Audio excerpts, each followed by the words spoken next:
J'ai mis des mots sur un cahier, j'ai mis des mots que j'ai triés. J'espérais bien me faire griller, j'ai mis des mots que j'ai criés. J'ai mis des mots dans vos oreilles ou des émotions, c'est pareil dans vos théâtres et vos enceintes. J'ai mis des mots comme une empreinte, j'ai mis des mots un peu partout redistribués. Et oui, c'est Grand Corps Malade. Pourquoi? Parce que Grand Corps Malade adore jouer avec les mots. Il le fait très bien. Et il le fait très très bien. Aujourd'hui, vous avez deux, j'allais pas dire livres, enfin une collection et un roman. Très nouveau, c'est ça qui est intéressant. Dans une coque de noix de Ian McEwan chez Gallimard. Ian McEwan, c'est un des romanciers britanniques les plus intéressants aujourd'hui, pas forcément bien identifié en France, peut-être moins par exemple que Jonathan Coe ou que Nick Hornby.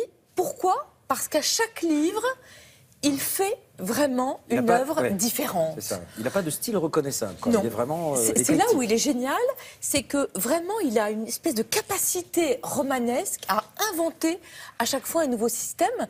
Et effectivement, entre Expiation, qui était un grand roman façon Jane Austen, absolument génial, Saturday, qui était la journée d'un neurochirurgien, ou le dernier qui s'appelait L'intérêt de l'enfant, qui était le dilemme d'une juge aux affaires familiales, il n'y a pas grand-chose à voir de l'extérieur. Après, vous avez toujours l'innocence au cœur, les ambivalences de l'âme humaine qui ressortent dans ces livres très très intéressants. Et puis là, il est allé encore plus loin que l'enfance. Encore un peu plus loin. Il est allé au stade avant, en fait. Voilà, vous savez, très souvent on dit « Oh, mais tous les livres se ressemblent ». Alors là, si je vous dis que ce roman, c'est une vision contemporaine d'Hamlet de Shakespeare, racontée par un fœtus, vous comprendrez que ce n'est pas banal et ça marche très très bien. Je vous explique. On est dans une maison à Londres, très très belle maison, qui a dû être très belle, parce que là elle est un peu décatie, un peu à l'abandon, assez sale. Une jeune femme, Trudy, très jolie, 28 ans, très sexy, très enceinte également. On est vraiment à la toute fin de sa grossesse. Mais elle a une activité assez frénétique avec son amant. Et on le sait d'autant mieux que le livre, toute l'histoire est racontée par le bébé à naître dans son ventre. Ce petit garçon, on va le savoir, qui a donc la tête en bas et plus beaucoup de place pour bouger et qui ne peut plus se retourner. Et c'est lui qui raconte toute l'histoire. Alors, cette histoire, il l'entend parce que raconte sa mère et le monsieur qui est avec sa mère. Il l'entend aussi par la radio, par exemple. Sa mère a beaucoup de mal à dormir, comme parfois en fin de grossesse. Donc elle écoute des podcasts à la radio, ce qui lui donne une idée de l'état du monde. Et puis, il la raconte aussi parce qu'il en ressent.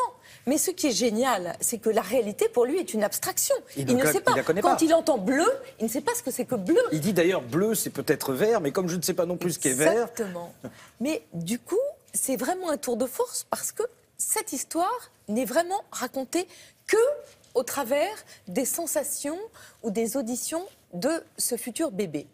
Ce futur bébé, alors, il entend beaucoup l'état de l'Angleterre, le Brexit, tout ça à la radio, il sait. Il voit d'ailleurs qu'il y a quelque chose de pourri au royaume d'Angleterre, exactement comme dans Shakespeare. Comme dans là où Shakespeare s'invite encore plus dans l'intrigue, c'est qu'il va se rendre compte assez vite que le monsieur qui est avec sa mère n'est pas son père, c'est le frère de son père, donc l'amant de sa mère, d'accord, et que ce monsieur et sa mère projettent de tuer son propre géniteur. Donc c'est assez rigolo parce qu'on a exactement l'histoire d'Hamlet. D'ailleurs les prénoms sont à peine décalqués, Trudy, Gertrude, Claudius, Claude. Mais comme c'est raconté toujours du point de vue de l'enfant, il n'y a pas de morale. L'enfant, il n'a pas la même, il n'a pas une morale forgée, ou en tous les cas, sa morale n'est forgée que parce qu'il a entendu. Et alors, c'est assez saisissant ce que ça fait, si vous voulez, dans le lecteur, parce que d'abord, évidemment, vous êtes horrifié par ce qui va se passer, par est-ce qu'on va tuer le père, hein. Et puis, une fois qu'ils vont arriver à leur fin, vous êtes forcément du côté de l'enfant et de la mère. Donc, vous devenez absolument contraire à la morale, parce que vous n'avez pas du tout envie que la mère se fasse prendre, que ce petit bébé naisse en prison. Vous êtes du côté de l'adultère. Vous êtes du côté du crime, Thomas. C'est vraiment extrêmement bien fait. C'est délicieux. On voit que vous avez pris beaucoup de plaisir. Hein. Mais oui, parce que c'est très plaisant, c'est très pervers, et c'est surtout très bien fait. Souvent, ce genre de livre, qu'on pourrait appeler un livre à système, quand vous avez comme ça un exercice de style, c'est très brillant, c'est très intéressant. Mais là, vous avez vraiment de la chair en plus, et vraiment, l'intérêt de l'enfant au milieu dont tout le monde se fout.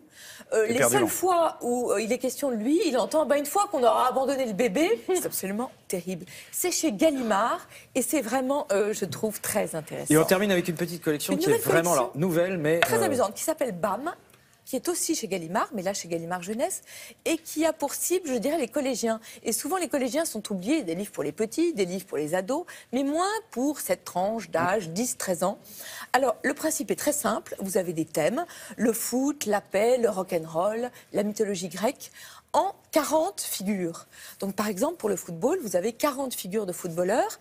Le visuel, c'est fait, vous savez, comme ce qu'on appelle aujourd'hui des infographies.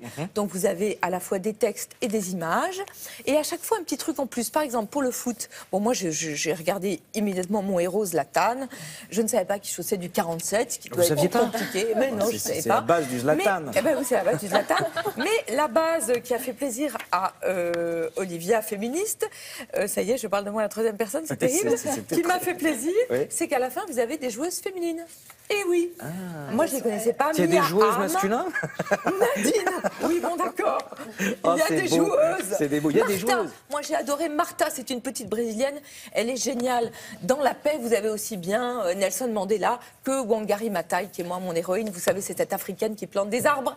Et vous allez aller les acheter parce que je n'ai pas le temps de vous en parler plus. Oui, mais vraiment, ça vaut le coup. rappelle une collection Ça qui a eu s'appelle BAM. énormément de succès, qui était pour les plus grands et qui était comme ça, avec beaucoup d'illustrations.